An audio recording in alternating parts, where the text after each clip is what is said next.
السلام عليكم ورحمة الله تعالى وبركاته. نتمنى تكونوا بألف خير. الفيديو ديال هاد النهار ندير لكم التعليقه اللي كنلصق بها الصابلي. كنلصق بها جميع انواع الصابليات، وكذلك حلوه ديال ريشبوند اللي كنديرو حبه على حبه، كتجي زوينه بزاف ولذيذه، الطعم ديالها رائع. وفي اخر الفيديو غنوريكم لكم طريقه تزيين هاد الصابلي هذا، فخليكم معايا حتى الاخر. الا كنتو اول مره كتزوروا القناه ما تنساوش تضغطوا على زر احمر للاشتراك وتفعيل الجرس باش يوصلكم كل جديد.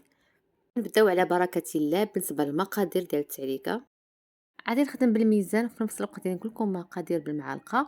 غادي ناخذ هنا الناباج 100 غرام، كتجي 2 معالق. غناخذ كذلك العسل حتى هي ندير 100 غرام، وحتى هي كتجي 2 معالق كبار. كيف كتلاحظوا دير المعلقه الاولى عامره ونزيد عليها المعلقه الثانيه. لما كنقطر المعلقه هكا كيكون الميزان وصل 100 غرام. معلقات اللي كيكونوا عامرين غادي نديروه في ميكرووند ولا في حمام مريم باش كيسخنوا كيسهل الاندماج ديالهم. كيولي عندنا واحد الخليط متجانس، غادي نحركهم شويه، غادي نردهم الميكرووند شي 30 ثانيه، غنزيد نسخنهم. من بعد ما سخنوا كيف كتلاحظوا ضيع غادي يندمجوا مع بعضياتهم. وغادي نزيد الروح ديال الكراميل. نكهه الكراميل كتضيف واحد النكهه زوينه بزاف للصابلي ديالكم اللي غادي ديروه. وكنحرك مزيان حتى كيندمج الخليط. ومن بعد نضيف واحد الزر اخر لهاد اللصقه هذه اللي هو شكلاط بيض. غندير 80 غرام، نحسبها معكم بالحبه: 1 2 3 4 5 6 7 8 9 10 11 الحبه. في المجموع ديال 11 الحبه هي 80 غرام. غادي نحركهم مزيان حتى كيندمجوا. غادي نردهم شويه الميكرووند. الشكلاط يزيد يذوب. كيف كتلاحظوا الخليط كيندمج وكتكون هكا اللصقه ديالنا واجده. ممكن نستعملها في الصابلي في مجموعه الحلويات.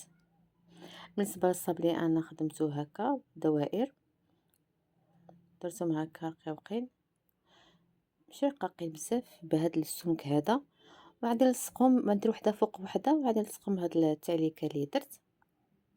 فقبل ما ندير الصابلي وجدت هاد البيضات هادو بعجينه الشوكولاته اللي ديجا حضرتها معكم. نحط لكم الرابط ديالها في صندوق الوصف. بعد ما كنلصق وحده فوق وحده كندوب الشكلاط الابيض وكندهن به. بهذه الطريقه كندهن الوجه والجوانب. كنهبط هكا الشكلاط على جوانب الصابلي وكنخليه كيقطر. فقبل ما الشكلاط يبرد ويجمد ويقصاح كنلصق ليه ديك الوريضات. تقريبا كندير 4 الحبات 5 الحبات وكنبدا نزينهم على حسب الجو. فلا خليت حتى برد لي الشكلاط الحلوه ملي كدير صعاب باش تلصق، كنخليها هكا يعني مازال ما برد الشكلاط مزيان. بشكل هكا عشوائي كل حبه وكندير لها شكل ديالها. فهو هذا الشكل العشوائي اللي كيعطيه جماليه ديالو في التالي.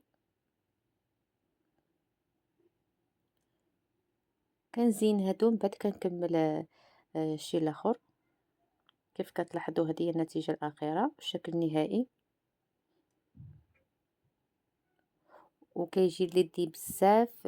حتى التعليكه كتعطيه واحد اللذه زوينه بزاف. نتمنى انكم تجربوا هاد التعليكه هذه في لي صابلي ديالكم وتاخذوا فكره على التزيين. نتمنى الفيديو هذا النهار يكون عجبكم واستفدتوا منه.